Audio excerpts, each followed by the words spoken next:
The Hawke's Bay Regional Council meeting for November. Yes, that was the answer to the question. Yes, I'd like to catch up. Councillor Broadley, Oh, apologies. would you like to lead us in karakia today? I would love to. Thank you, Councillor Broadley. We're going to do the new one. Are we going to do the new one? Thank you, Chair.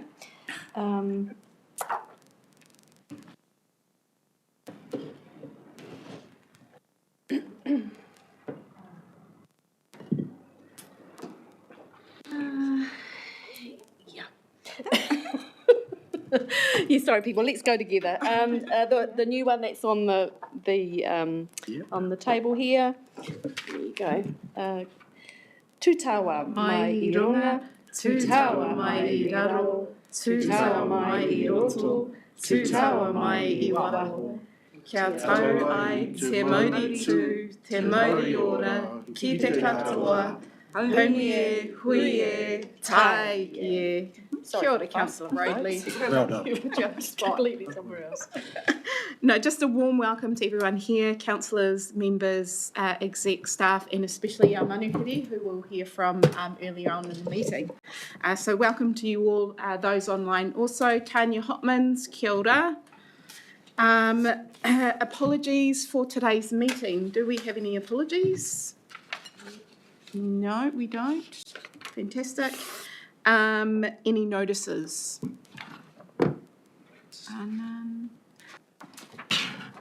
Any conflict of interest declarations in any of the items today? Councillor Zane Hardy. Kia ora, Chair. It might be self-explanatory, but we don't all need to declare an interest in item 6, the voting order. No, someone's got to vote on Right. that. Thank you for pointing that out, though. All right, we move on to the confirmation of minutes from the last council meeting held on the 30th of October. Are there any? Excuse me, sorry, the 13th of November. 13th of November also? No, the 30th of October minutes were confirmed at the 13th of November meeting, so the agenda sheet that went out to councillors Yes. had the wrong date on it. Got you. But, we followed up with an email and the correct, It's 13th of November. yeah. Yeah, okay, so the minutes from the 13th of November. Are there any additions to make? If there aren't, can I have a mover, Councillor Williams, and a seconder, Councillor Lambert? Those who agree say aye. Aye. Those against, carried. Thank you for that reminder, Leanne. We will move into public forum. So we have Dan Gale and Claire O'Connor with us. So I'll welcome you up the front. Kia ora. Come and join us up the front. Councillor Van Beek, will you join us around the table? Is there no marker? No, there's no room for somebody as big-headed as me, so I thought I'd Never. Look at your table. See where you Look were. at it. fine, because I could get a call any time that I have to rush out, so I don't want to be a disruption. Okay. Well, yeah, come on the corner and you can pop outside because we need to hear from you if we, on the microphone. Thank Am I you. allowed to ask questions? From the corner. Yes. The naughty corner. Hey, so we have some manuhiri, some guests with us today to talk about Category 3 and land categorisation. So we welcome you. You have 10 minutes, Dan, you're happy with that? And Claire, 5 minutes afterwards. Ka pai? We'll hand it over to you, Dan. Kia ora. Cool. Thank you very much for having me today. My name's Daniel Gale. I'm from the Esk Valley. I am here today representing myself, wife and kids, and my parents as well. Today we're speaking about 3 separate properties in the valley. However, we had a total of 6 in the valley that have been impacted. 1 demolished and the rest pretty much still standing. So Category 3 has a lot of unintended consequences, and these are subsequently destroying my family in a wider sense financially. The purpose of the categorisation to begin with was to access funding from central government to enable a Category 3 voluntary buyout for the houses. It was to reserve funding for Category 2 mitigation projects and for the regional transport projects. This is stated in the HBRC land categorisation process and framework following Gabriel document. It's under the technical risk assessment, where it states that following the direction from the government, we got categorised to satisfy the principles, and that was required for the region to be eligible for the government's funding contribution. The core recipient's obligation in terms of Hawke's Bay Regional Council is to consistently apply the nominated categorisation methodology. I am seriously questioning the consistency that has been applied by the HBRC, as in our valley alone, we have 2 houses that never got water in them, and in Pakratahi, one house in the valley, 1 house in Tongoyo, and several sections in Tongoyo and one in Tongoyo Valley never got floodwater on them, yet they are categorised Category 3, which is a definition of an intolerable risk to life. Houses flooded in Taradale, they got water in them, but they didn't get categorised Category 3, and so I have severe concerns about that. The categorisation issues with it not being consistently applied has resulted in many unintended consequences. The process was rushed under pressure from the government and primarily a desktop exercise. The provisional categorisation criteria were not assessed at a property level in the Esk Valley. We were broadly categorised Cat 3 without individual properties being taken into account.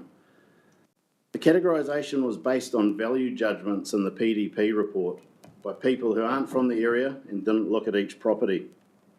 We were never supplied with information on what we were being assessed against before asking council for a reassessment on our property. My personal request for a reassessment was ignored and not undertaken. This is in regards to my holiday park. I was told it's because I'm not the landowner. However, under the Local Government Act, as an interested party, I have a right to have a say. In the technical risk assessment document, it once again says that the categorisation process is evidence-based and robust, yet the PDP report says it's based on value judgments. The unintended consequences for our 3 properties being the holiday park, mine and my wife's new place on Waipunga Road, and my parents' fuel stop on State Highway 5, that also has 2 houses on it. Overarching problem is the category system is being misused by other entities to define flood risk, by insurance, by banks, and by councils, and I'm particularly referring to HDC in the instance of my holiday park. The inability to obtain finance using our property is security due to Category 3. That was in regards to Waipunga Road, but Nick Pete told me this morning that that issue has hopefully be able to be resolved. We have a limited or non-existent insurance market for our commercial properties. My parents at the fuel stop, and they also own the land on the holiday park, has an inability to sell their properties at a true market value due to the unavailability of insurance and therefore mortgage to potential purchasers. They are of retirement age and are now unable to release that capital to them. And due to the category system, that gives a rise to the subsequent loss in value. Commercial land and businesses have been caught up in the categorisation of which it is not meant to apply to. It is only meant to be to the residential component. I have a new fear of operating a business in Category 3 that applies to the truck stop and my holiday park, which the Category 3 is deemed an intolerable risk to life, of which the definition says that it can't be mitigated against. So under WorkSafe, I'm concerned that directors are at risk of prosecution should a flood occur at the fuel stop and somebody gets washed away and dies, and therefore there is a chance WorkSafe will prosecute them. They sound a little bit absurd, but please remember that they prosecuted people for a volcano blowing up and those who went to rescue them. I don't think it's out of this realm to have that concern. In regards to Waipanga Road, which hopefully will be resolved soon, it is a simple boundary issue where the floodwater is across a steep face on a 10-metre strip of land at the bottom of my property. I'm not the only person in the valley that faces this issue. I counted up 16 houses today that are of split categorisation, and I know there are more in Pakawhai. The split categorisation has all the negative impacts associated with Category 3 for insurance and mortgages. When defining Category 3 land under the PDP report, it states, as you see in red, the definition of a residential property, generally defined as a house. It doesn't include outbuildings, sheds, garages, and does not include the footprint of the land. I believe that the categorisation, since it is for the purposes I outlined earlier on and being able to invoke a buyout, that we should have really had dots on houses to provide a buyout, not land, because it's not meant to apply. For my holiday park, classified Category 3 by PDP, no property visits were undertaken. There were no requests for information about our own personal mitigation against flood events for our property, which are our early warning system and evacuation plan, of which I evacuated people days in advance, and had it been on the night, I still would have had 6 hours to get them off my property. It was never a flash flood, it was a slow-moving beast. Once again, we were caught up at Category 3 on a community scale, and the criteria of our property and others were not addressed in this categorisation. In particular, the maximum depth, the rate of river rise, the flood management system, of which is how much warning we have. I was preparing to evacuate on the Wednesday or Thursday, and by Friday we were actioning it, keeping in mind that we flooded on Monday night. Along with how accessible safe egress is. I can drive out my driveway when our alarms go off because the river is still within its own banks. There is no issue with that. How apparent the hazard is to those who are impacted. Well, I grew up there, been through Bowler, 18, Hale, and Gabriel. Never once has our system failed us. We're well aware that the river can flood. The implications for my holiday park is that Hastings District Council is using Category 3 as a determining factor on whether I can obtain a campground licence to operate my business. There seems to be very little willingness to do so because they blame HBRC for the categorisation, saying it's an intolerable risk to life where they operate in a system where they have to follow the rules, I forget the word they used, and basically they can't tick the box saying that it's okay because it's deemed an intolerable risk to life. This will highly likely result in the loss of business and the income for my family. We're on the bones of our arse. Destruction of capital value due to the category system, and there is no compensation available to us. For the fuel stop for my parents, keeping in mind that these properties were meant to be passed down to the 3 kids of us as well. So destruction of capital value is not just occurring to my family and my own business, but in all the inheritance that was my parents worked hard for, and they are also losing their value. They have an inability to get flood or any water insurance for commercial use, which once again is not meant to be a problem. Solely due to Category 3. We have that in writing. It is due to categories, not the flood risk. The flood risk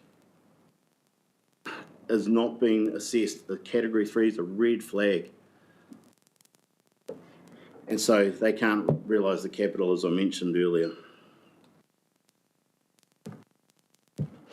Solutions as I see it. Remove the category system or Category 3 as its intended use will have been achieved by the end of March approximately next year. That's because the voluntary buyouts will be complete. We're the last people to be entering into them, but we're not interested. We just simply want answers. Funding for projects by then should be reserved in terms of stop banks and transport projects. Alternatively, if that is impossible, change Category 3 boundaries for split categorised properties. and enable people to change from 3 to 2p via lifting their houses instead of repairing them at original ground level. This process has already happened in Rissington, where they moved from 2p to 3 and back to 2p to lift their house. There's several people at the end of the valley that couldn't be here today that are in this position with slow-moving water, but once again, their properties never got assessed properly. They just got broad brushed. You'd be quite surprised to know that my house is in the closest to the river. It also had slow-moving water, and that was evident by the piles and piles of silt, the 50,000 cubic metres that were there that the council has, and I'm very grateful, has removed at a cost of $1 million to the taxpayers. My place looks immaculate. My house is still standing, whereas next door, the paddock where it was high velocity, there was nearly no silt deposited because of that velocity.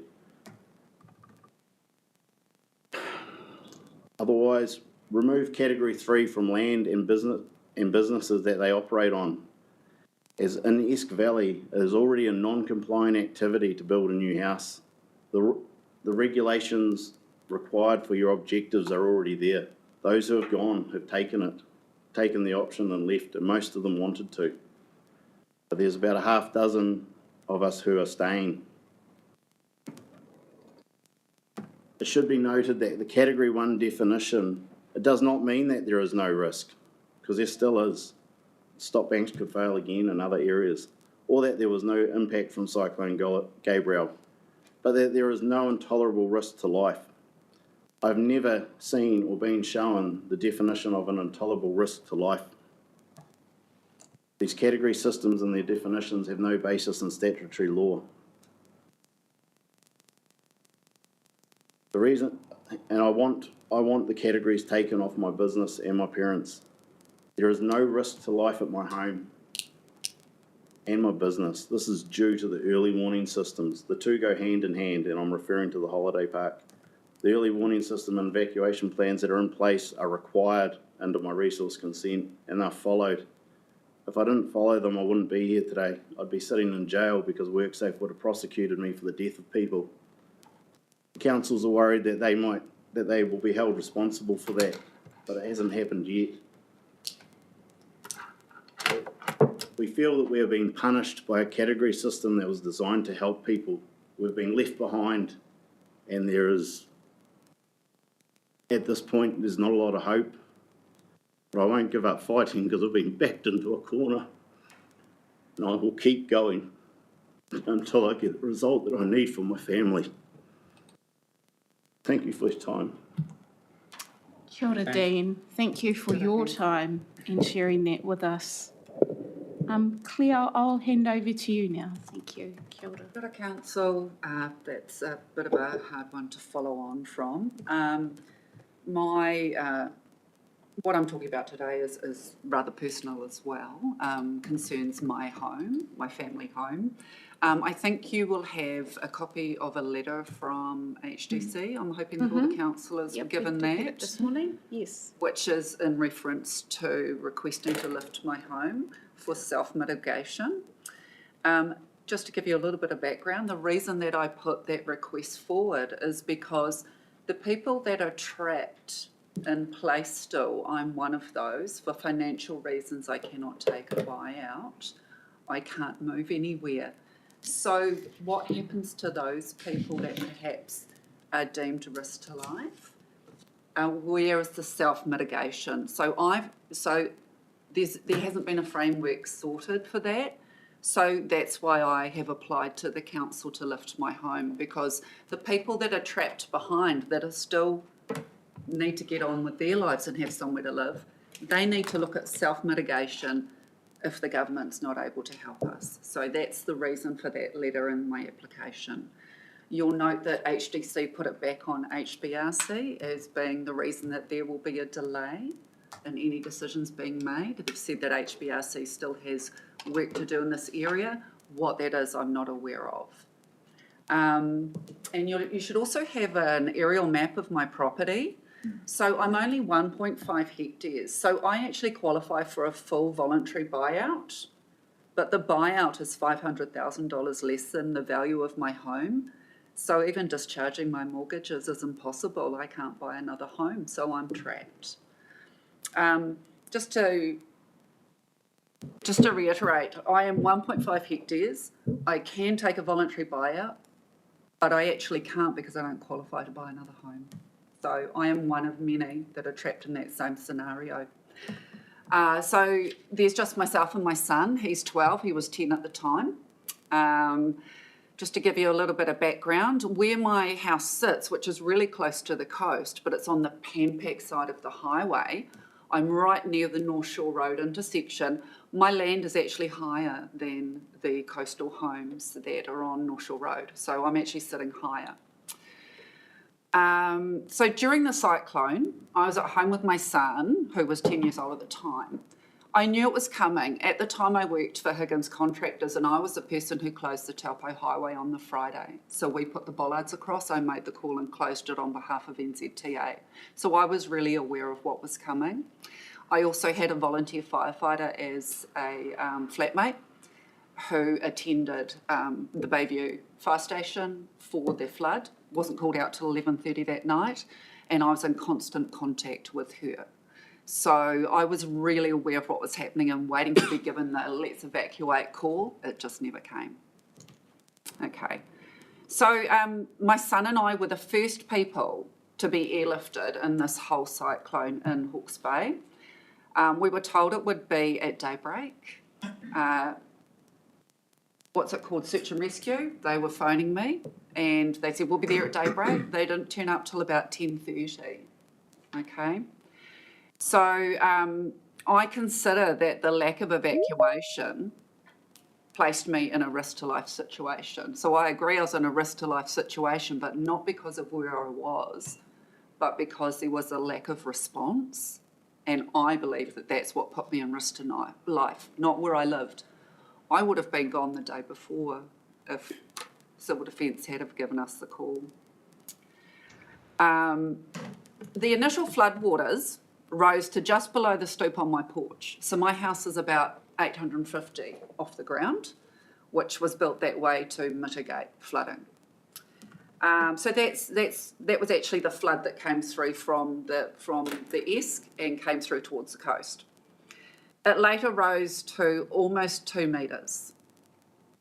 Now, the reason that it rose to 2 metres was because that lower water that came through actually hit a wall at the coast. It hit a concrete wall on a coastal rural property that Stan Evans owns, and he had put in a 2 metre wall along the shoreline. Stan Evans' property is also the highest property in that basin. So the water's trying to escape to the coast, yet his land sits head and shoulders higher than anyone else's property. So the water came back towards me in Panpack Mill, and that's where my damage occurred.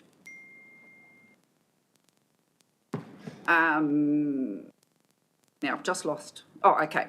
So it was 6 hours that I had still water sitting at my property. It did go down from 2 metres, but it sat still for 6 hours.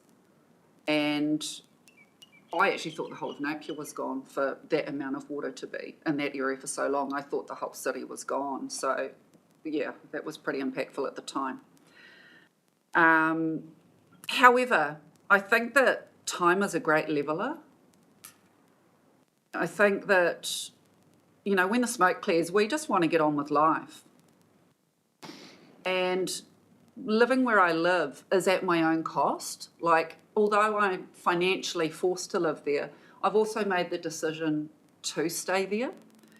And I think that's at my own cost.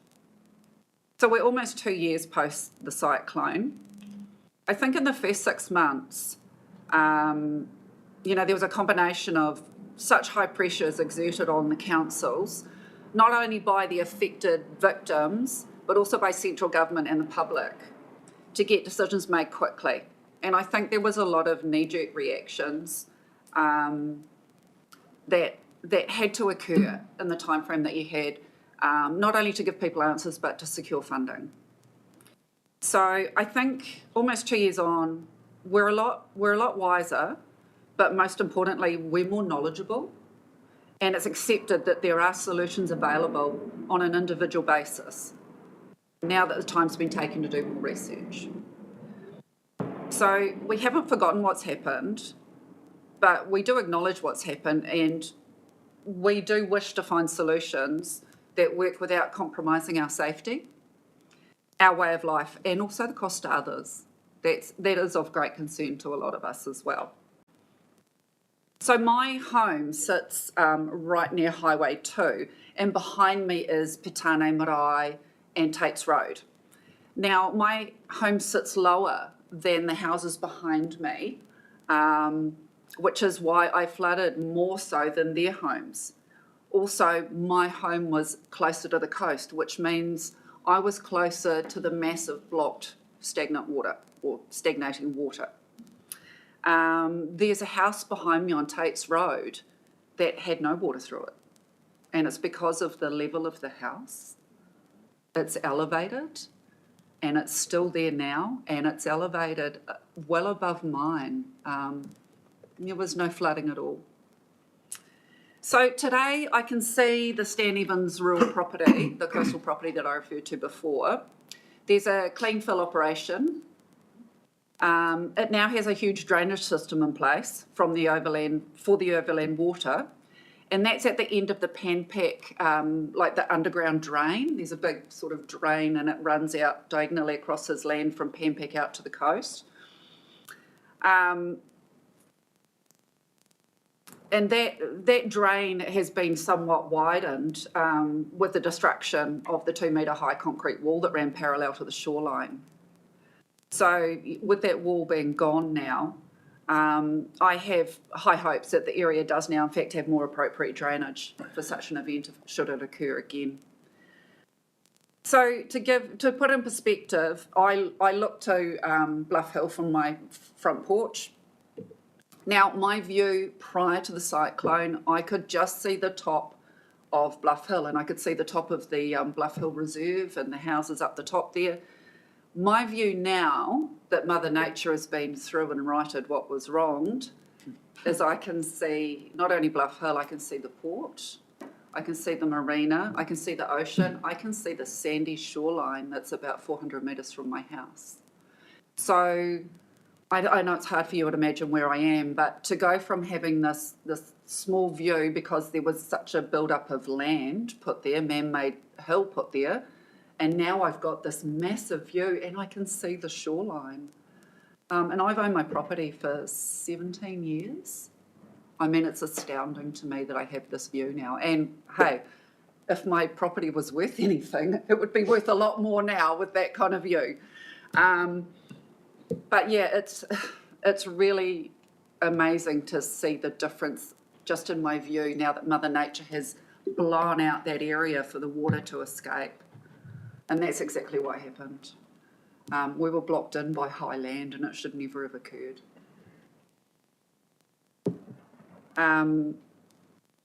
It's also a great indicator in the future of where Mother Nature will want to send the water again.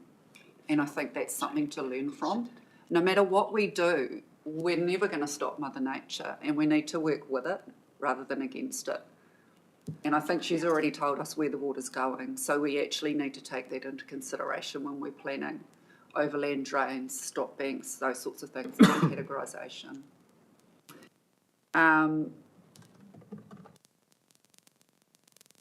So I hate to touch on it, but perhaps if that rule had been employed, my gorgeous neighbours wouldn't have lost their little girl. They only live 300 metres from my house.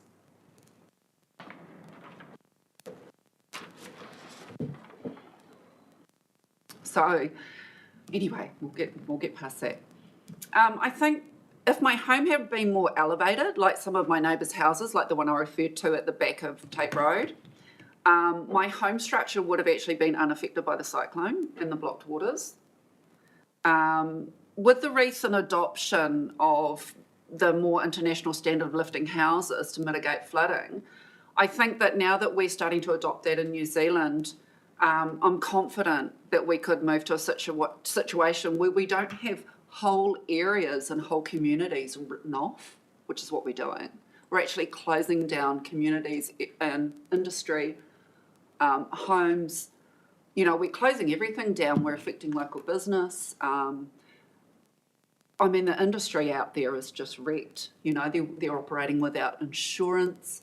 I just feel that if we actually took the time to look at what we can do, with the landowners footing some of the costs too, like I'm prepared to lift my own house. I see it as my responsibility, but I need to be able to do that. So that's, you know, I'm asking to mitigate my own circumstance. I'm not putting my hand out. I think it's a pretty fair request. So due to council monetary constraints, a stop bank adjacent to my land has been designed to protect those coastal homes that the HDC cannot afford to pay out, i.e. North Shore Road, Pahurakawa Drive, Whirinaki Road. That area is worth too much, and I understand that they can't be paid out, so let's put a stop bank in.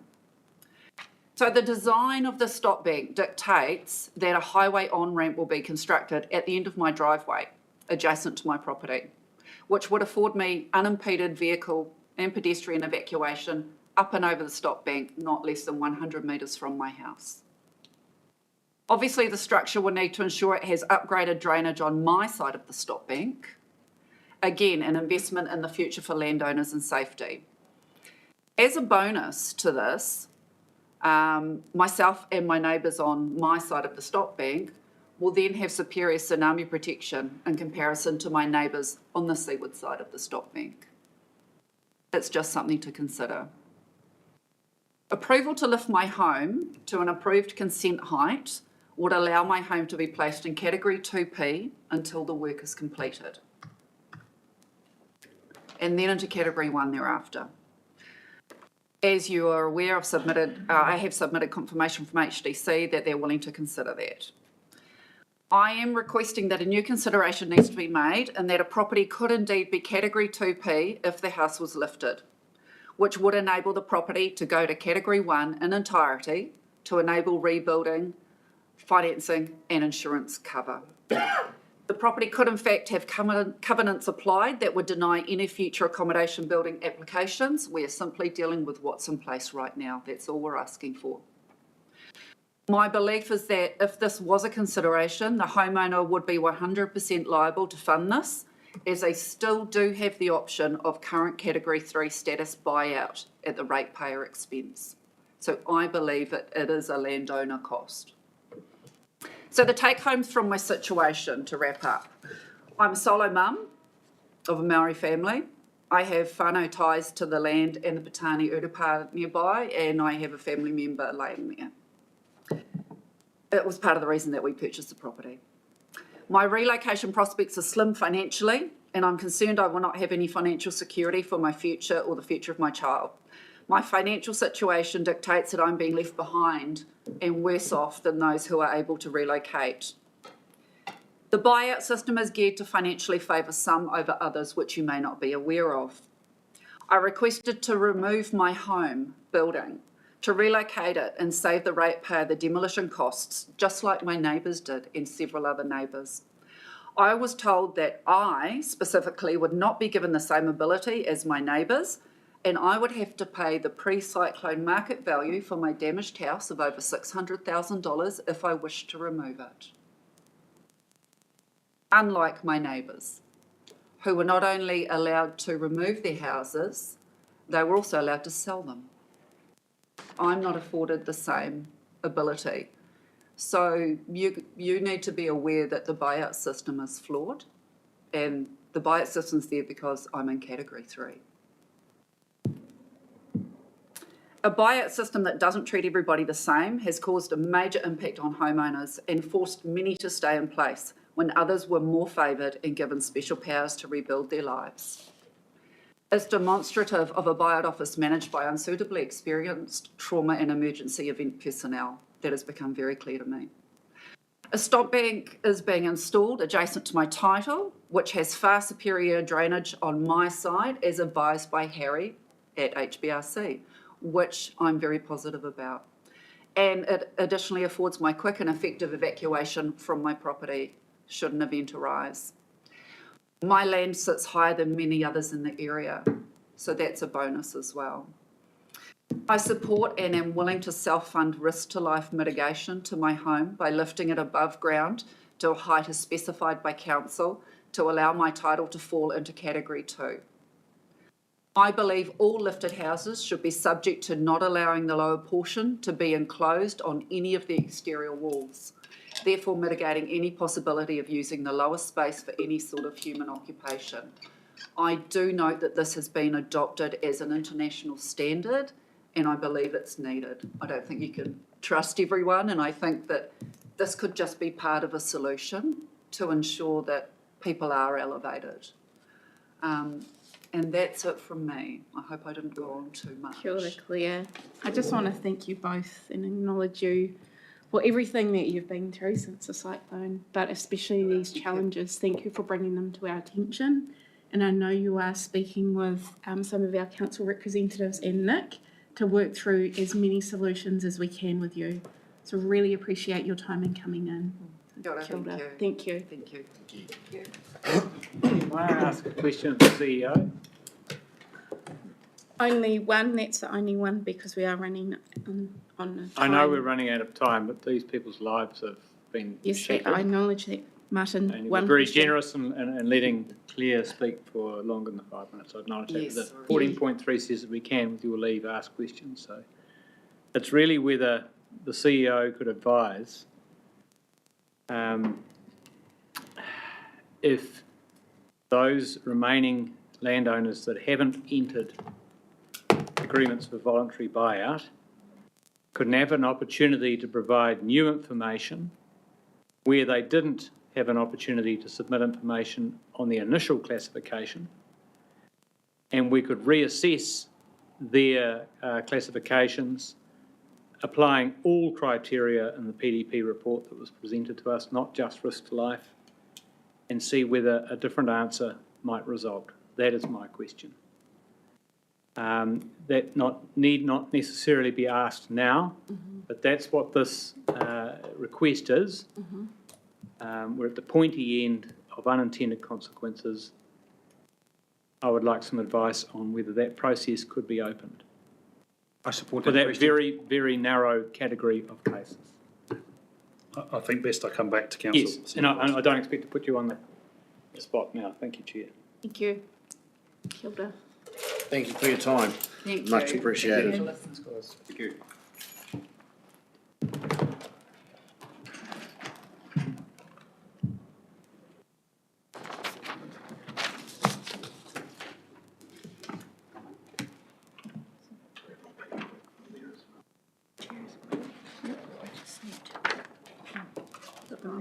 Cheers. Thank you both, appreciate it. Thank you. See you guys. Thank you.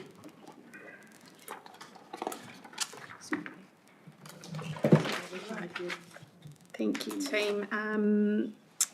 We do need to resolve to receive the public forum speakers' verbal presentations. Would you like to do that, Councillor Williams Would you like to do and that? Councillor Van Beek?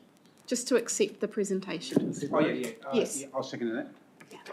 Thank you. All those who agree, say aye. Aye. Those against, carried.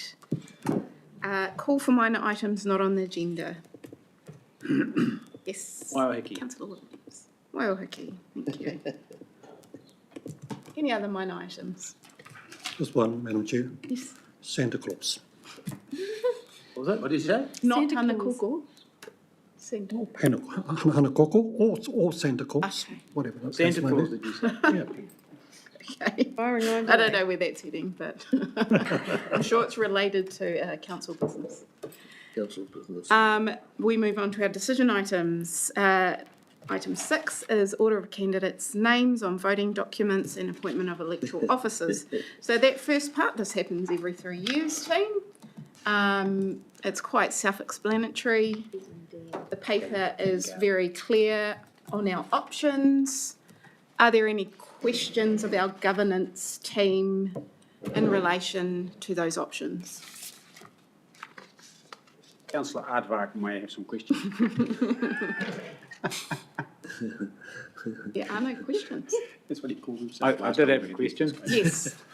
What does our W, governance yes. lead think's the best option? Would you like to give us your recommendation, And- Leanne?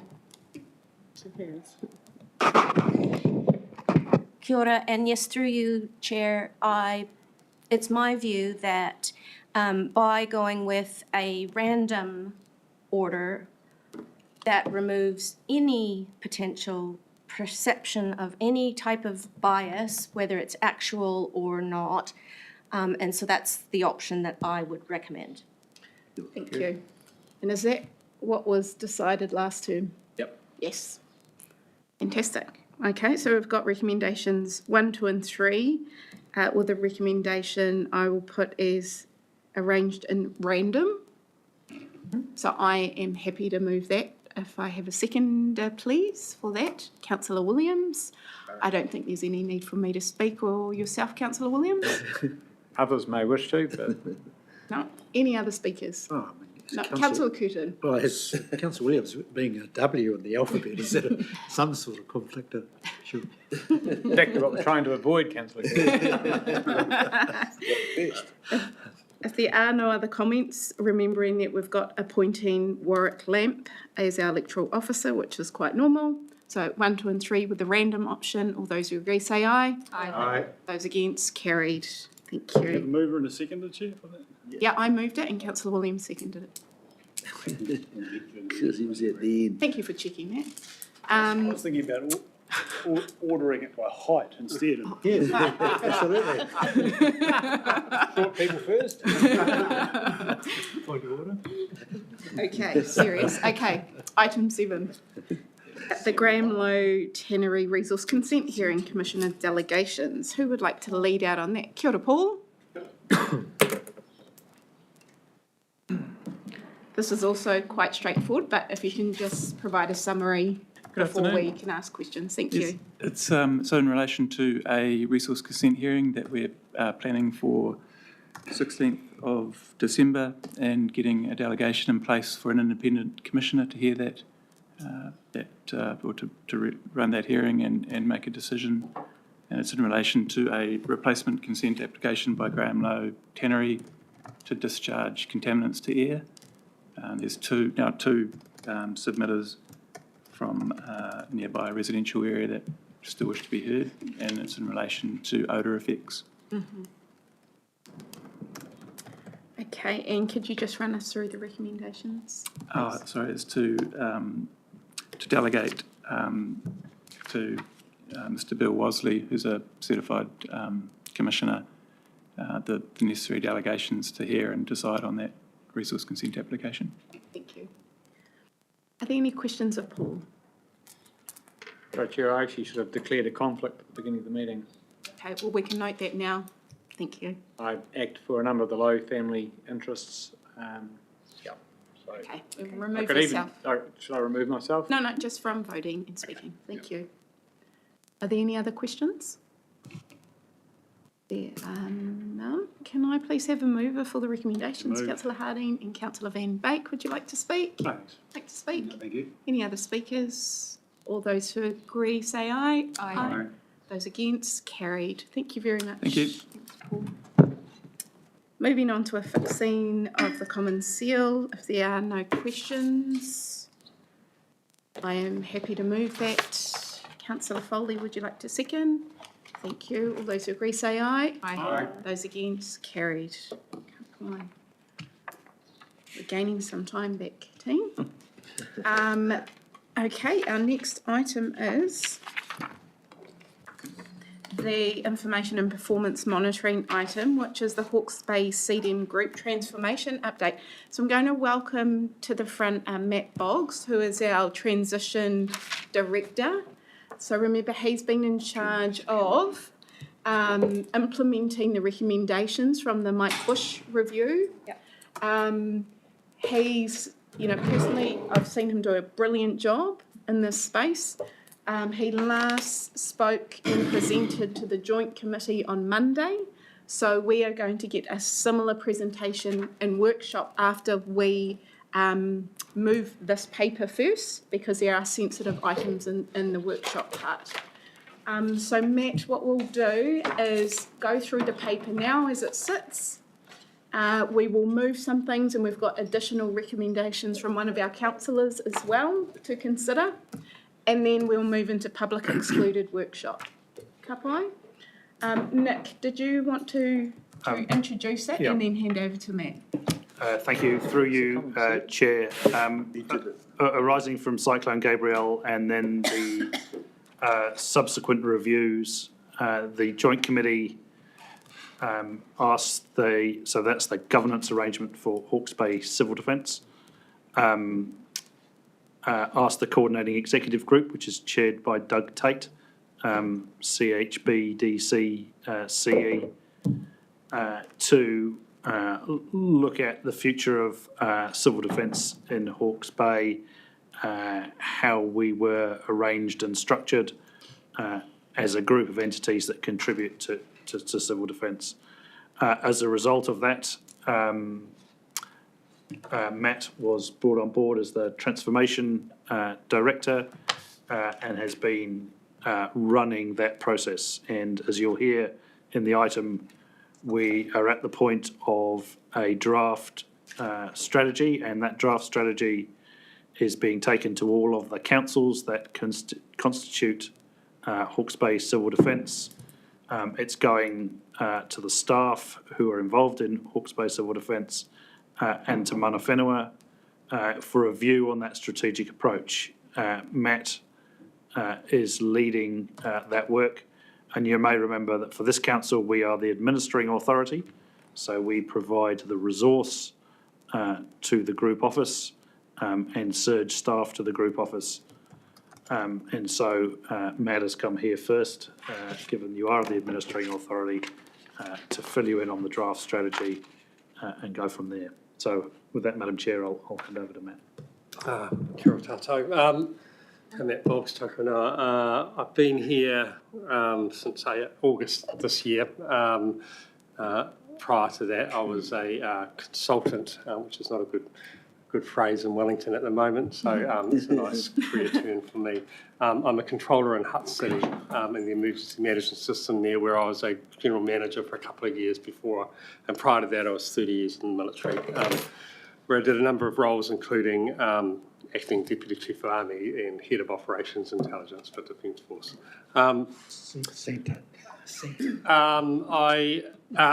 The Joint Committee technically employs me, I guess, and Doug is in many ways my dad on a daily basis, and Nick is my employer. And so I have sort of multiple bosses. I've spent the first number of months reviewing the report that Mike Bush did into Cyclone Gabrielle, but I also did a broader review on the last sort of decade or 20 years of events that this region's had. And in fact, I was walking around the city this afternoon, meeting with one of the many business owners around doing some design work for us, and was noting the fact that we're an Art Deco city for the same reason that Gabrielle potentially will show us that will turn into something else post-Gabrielle. And there is a high-level theme that's there. And it was really poignant to hear too, people who are impacted by Cyclone Gabrielle, and even now 2 years on, there's still impact to be felt. So that's been a bit of an energising driver for me. And so as we discuss what is a draft strategy some 3 months after I've been here, and behind it is also a draft plan, so the strategy being the governance document, the draft plan being the operational document, there's been quite a lot of work that's been done prior, and we're going to sort of press play in January. That's my sort of high-level message for you. I've written some words on paper, which you've got. We're going to workshop the strategy in detail after this meeting in committee, but ultimately the high-level review says that we need, in my words, as the Joint Committee accepted, says that we have got ourselves into a cycle, but not by design, just by hap chance, of having an event, feeling or being told we failed or didn't do well enough or could have done better, doing a review, and then having an activity to fix it. And we really need to break that cycle first and foremost. So when I talk to you about the strategy or the update on the strategy, I really don't want to be talking about how we're going to fix the Hawke's Bay Civil Defence Emergency Management System. I want to talk about a system change so that when we do have another event, and we'll have one, and it will start as early as January next year, and fingers crossed it's minor and we manage it well, it's a discussion around event, debrief, improve. It's a high-performing review. It's an all-black discussion. It's a special forces and the military discussion. It's a discussion around getting an A, but we really want to get A pluses because civil defence does operate not in a situation where we're scoring 80% and we go, hurrah, my kids are doing NCA at the moment, and if they got 80%, they take it and run. We're in the margins. We need to score 98, 99%. We're the second and third percentile of discussions. And so when we had Cyclone Gabrielle, we might have actually scored, if we gave ourselves a score, it might have been 95%. Here we are 2 years on with people seriously impacted, death and destruction. And so the events and the activities that I'm going to describe now and into the future will be activities that will aim to give 1% improvement. And when we aggregate them together, that will create a system change that will get us into that sort of second, third percentile, that 98, 99% situation. The report in front of you, or the update in front of you, tells you that there was a number of shortcomings identified by Mike Bush. Some 72 recommendations are made. As a result of those recommendations, I was employed to bring those recommendations to life, i.e. transform the system. There's a range of actions that I'm required to do. Ultimately, I can boil it down, and we'll talk about it in the workshop, but if I could just get ahead of myself a touch as I throw paper around the place. Ultimately, the emergency management in Hawke's Bay has the context of emergency events occurring more frequently and are more complex. There is a public expectation that the emergency management response in Hawke's Bay and nationally is of the highest standard. There's an expectation that the Hawke's Bay system response is tailored and bespoke by household, community, region and area, and there's an expectation that the partnership between Mana Whenua and the Hawke's Bay Civil Defence System needs to be tight. I'd actually point out, I actually think it shouldn't be tight, it should be one and the same. You shouldn't be able to see a distinction, and at the moment you can. Based on that, a draft strategy has been produced, and there's a little diagram I've put together where you will see monthly updates starting from January that will talk about progress and transformation, and the coordinating group, your management team, will also get monthly updates at an operational level, and they'll talk about 7 focus areas being Māori partnerships, regional organisational structure, infrastructure and assets, training and exercises, performance and assurance plans and service level agreements. Joint committees considered it, have given their feedback. The TEG, your Chief Executives or Coordinating Executives Group has considered it and given their feedback. I'm briefing 4 other councils, and talking with a number of PSGs and the like this side of Christmas and on the 27th of January. If all goes well, we'll hopefully be able to approve the draft strategy, and that, along with the plan, we'll see a series of actions occur in 2025 and beyond for the next 3 years. 2025 will look like a year of lots of training, lots of recruitment, and by that I mean as in EOC recruitment, lots of exercises, some 11 exercises throughout the year, including a major regional exercise. And there's stuff behind that, lots of detail behind that as well. We can talk about that in the workshop. Thanks, Matt. Thank you. Are there any questions for Matt at this stage on what is included in the paper?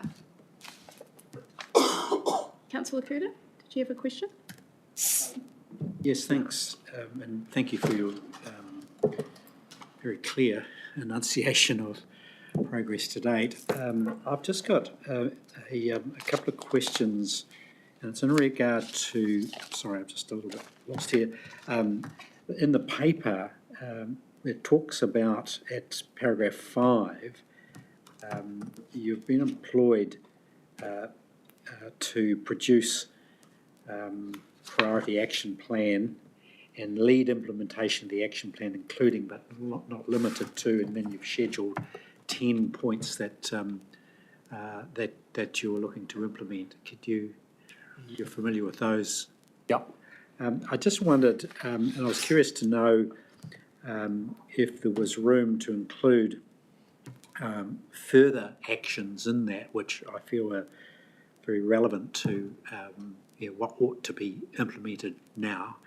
And these are them that we look to negotiate and implement accountability frameworks for, one, the CEDM delivery by each of the joint committee members, 2, the outputs of the Lifeline group, and 3, emergency management risk reduction research. So just sort of get your feedback on that, and hopefully with agreement add those items to your long list of things to do.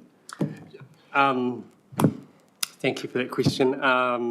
As it relates to the first one, I'll be honest with you, I got the scope that I understood it, but the reality is I'm sure I'll be measured against this. I'm on a fixed term contract. You know what? The scope has been as broad as I need it to be. And so your KEG and Joint Committee guidance has been address whatever you need to. So it's, these are the words on paper that I'm formally employed by, but it's actually a lot broader. The strategy and plan will be a lot broader than what this is indicated here. As you specifically speak to what I'm calling service level agreements and roles and responsibilities, that will be a specific action that we'll discuss later on, but that's a specific focus area where, in essence, each council and regional council will have a service level agreement between one another that's exceptionally clear, if I can make it that way, about who provides what during business as usual, and when, and to what standard. And then during an emergency, just making sure we've got clarity on who does what at what stage during an emergency. So I'm calling that service level agreement and roles and responsibilities. We'll produce a draft for on or around the 1st of April or 1st of May, somewhere in that time zone. We'll operate under those responsibilities for 2025, and then we'll review them at the end of 2025 in December or thereabouts and say, did they work? Were they fit for purpose? And then we'll produce the final version or thereabouts at that point. So the answer to your question is yes. I think I'm addressing what you've asked. As it relates to emergency management risk reduction research, the proposed the regional organisational design activity that we're going through has that as a discussion topic around resourcing staffing to enable us to do that at a level that we aspire to have. And that will be talked about and consulted with staff in due course. Madam Chair, if you would know. I hope, and if I didn't answer, well, ask look, that, please. I appreciate that there are steps in play to implement, but the specific query and concern I have is an accountability framework for that work. And so it's how do we hold to account each of the local authorities? And I'll quote you from the 2019 review. Risk management across the CEDM group is sporadic and not currently embedded in local authority level. Risk management is not fully integrated across the group as a whole. So that's a 2019 observation which hasn't been acted on, and it occurs to me that the accountability back to councils from the Joint Committee are either very, very scant or non-existent. And it is that the very problem that faces... I know where you're getting. Yeah, okay.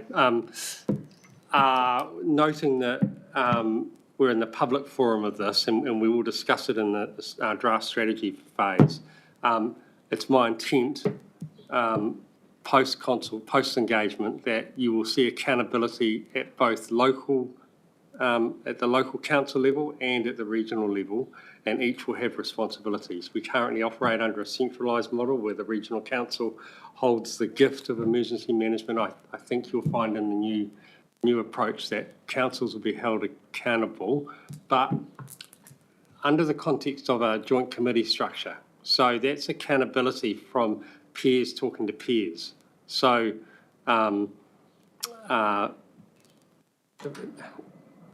currently the chair of the joint committee, our chair of the Hawke's Bay Regional Council, she can hold her fellow mayors or equivalents accountable in a committee environment, but they can't hold them accountable from an action environment. So we will see situations where some councils might choose not to invest or deliver or do to the same standard and another council will. And I guess amongst peers in the joint committee, we're going to have that discussion. That's not happening at the moment. This new model, I suggest, will do that. But it will still require relationships. I don't know if I really addressed it. I think we're going to have to, if I could ask that we discuss this in more detail in the in-committee component, if that's all right. I think it's a matter of public interest at this level. It doesn't impact on any. On the 27th of January, when the strategy is approved, I will talk to this until I'm blue in the face. But up until the 27th of January, I'm engaging on a draft strategy that the Joint Committee has directed that I do so in a publicly excluded manner. Post the 27th of January, I will talk about this in detail. That's not my choice. That's how we're deciding to govern this. Councillor Hardy. Kia ora, Chair. Hello. Welcome, Matt. Thank you. Great to have you on board. You come with quite a reputation, so we're lucky to have you. Look, I'm really interested in your perspective coming in and with your background.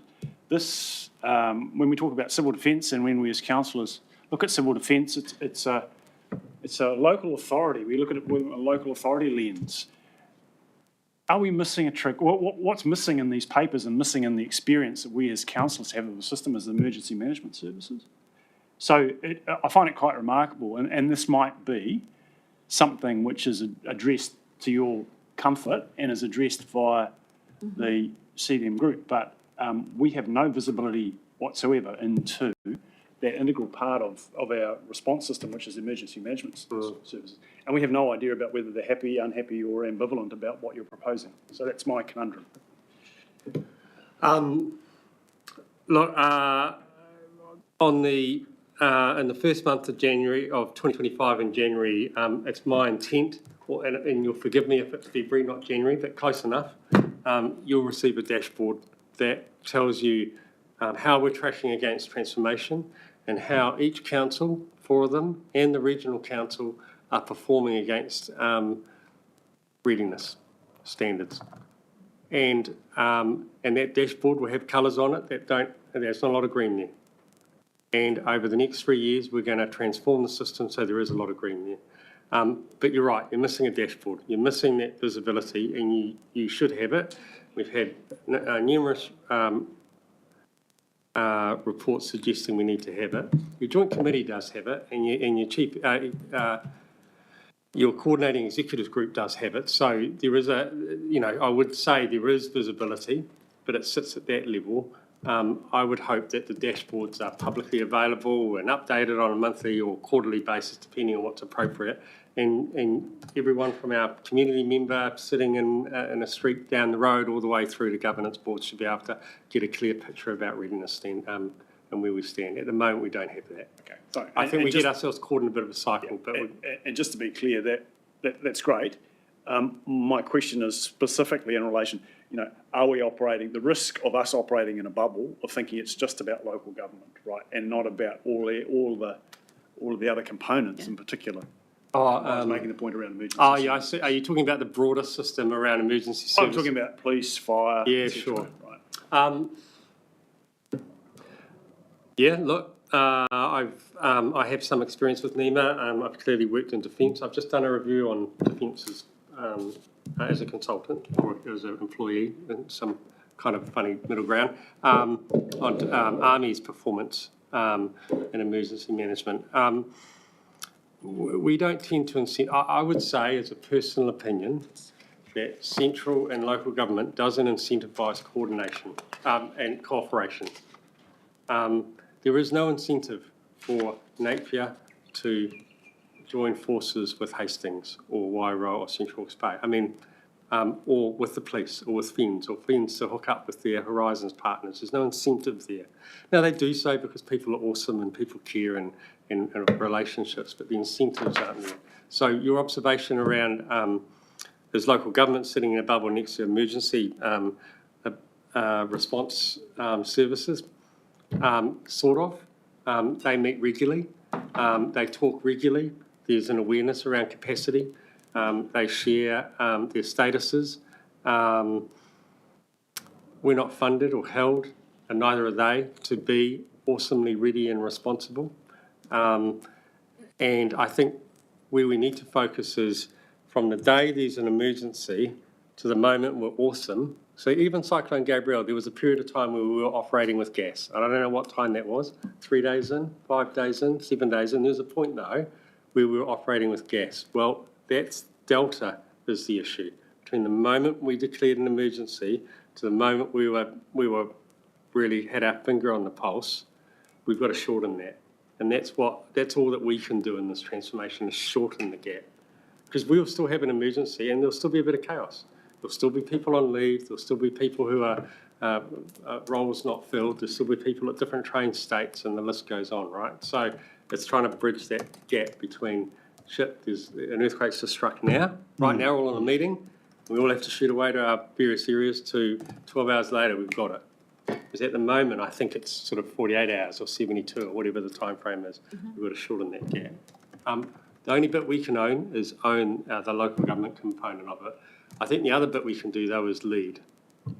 We've got the mandate, we've got the gift, and I think that's the bit that I think is really important in emergency management, is that we know our community better than anyone else from central government or emergency services. We know it by street, by name, by people, by road, by hill, by river. So that's why I think local government has to take leadership in it. So if we're awesome, everyone else is going to follow. Look, I love your explanation. I'll just point out, as a volunteer firefighter at Kakaho, we know our community better than the regional council does. Thank you. Thank you for that. Yeah. And just to make you aware that the CE group meet regularly, and you have all the emergency service representatives on that group also. I was reasonably confident of that. Thank you. Thank you. If there are no other questions for Matt, we might move the paper and then move into workshop. Do you want to do the general business first? But before that, we'll do the general business so we can So end are you the council moving meeting. the paper? Yes, can we move the paper just to receive and note the paper? Can I have a mover, thanks? Councillor Van Beek, and a seconder. Councillor McIntosh, would you like to speak? Thank you. No? Any other speakers? Yes, please. Knowing that we're going into workshop and detailing some of the things that you've brought up? Well, this won't impugn them, I'm sure, Madam Chair. Okay. Thank you. And speaking to the paper, Madam Chair, the issue that arises for me is around accountability.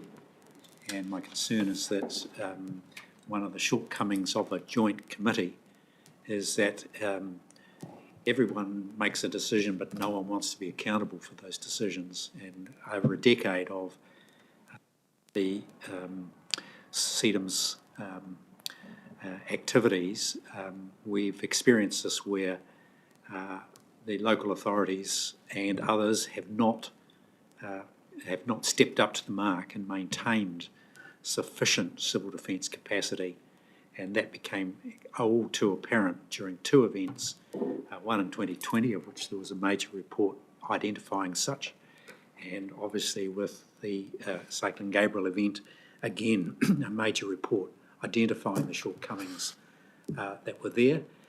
I think it's a failed model. I said so a decade ago. It should never be constructed like that because of the very issue of accountability. So my request is that all parties to the Joint Committee sign up to accountability, to a framework that each one of them, each member agrees to and commits to and there is clear visibility by each contributing council and for the public about what was promised to be delivered and what is actually delivered by those joint venture parties. And I hope we're able to explore that later and hold our joint committee members to account for that. Thank you, Madam Chair. Thank you. Thank you, Sophie. Thank you, kia ora, Chair. I want to support Councillor Curtin because it's the most important tool we have until we've developed our flood resilience in a different way in the region. Civil defence is the only tool we have for our Plan B until something else is in place. And he's absolutely right. Unless the absolute point that things, where the rubber hits the road, unless your name is signed on the bottom of it, you just don't take responsibility in the same way. So I know you've heard what Neil said. I know that you reference it in the paper, but I think what we're making really clear is there has to be for us a way in which this transformation means that we know, all 5 councils of us, we are all standing there knowing that where the rubber hits the road is with all of us, because it's only at that point that we're actually going to act in ways that will really make the difference in that event. So I just really want to support you, Neil, on that too. Thank you. Any other speakers? And then all those who agree, say aye. Aye. Those against, carried. Thank you. We will finish up with our minor items. Councillor Williams, Waiōhiki. Yeah, thank you. Look, just a couple of observations from 2 recent visits I've had to Waiōhiki, which I think need to be acknowledged. And there's a pretty good segue from the topic we've just had, we've been discussing. Firstly, celebrating the dawn karakia of the beginning of the Waiōhiki stop bank extension. I think there's a reason why that was probably the first and easiest project to get off the blocks. It was the most obvious omission from the system in the first place. It should always have been there, and it's just fantastic to see that additional protection to a community that was, like many others, so devastated, including your own whare kāinga chair. It's overdue. But the other, perhaps more happier note is just to reflect on the absolutely wonderful experience I had at the opening of the whare manaakitanga. I've had the privilege now of being there for the opening of the wharenui, and now that the whare manaakitanga, whare kai, it was just an absolute delight, just a riot of colour and culture and generosity and incredible kai. I know that those have both been dreams for a long time. I know how hard you've worked on them, Chair, and you should be extremely proud for what you and is it Richard, and all of your community had delivered there. I think the operative word in manaakitanga is mana, and the mana of Ngāti Paro and Waiōhiki marae in particular was just revealed in spades through the number of other hapu that came along and spoke and shared their whakapapa in the pōwhiri. The haka pōwhiri was just incredible, so thank you for that opportunity.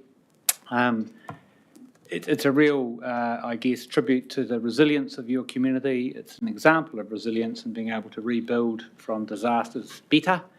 And, marae are just such a centre and bastion of our broader and wider community resilience for the type of events we've just been talking about. So, ka rawe and kia kaha to you, Chair, and to everyone at the marae. Congratulations. Oh, thank you, Councillor. Wasn't expecting that, but thank you all the same.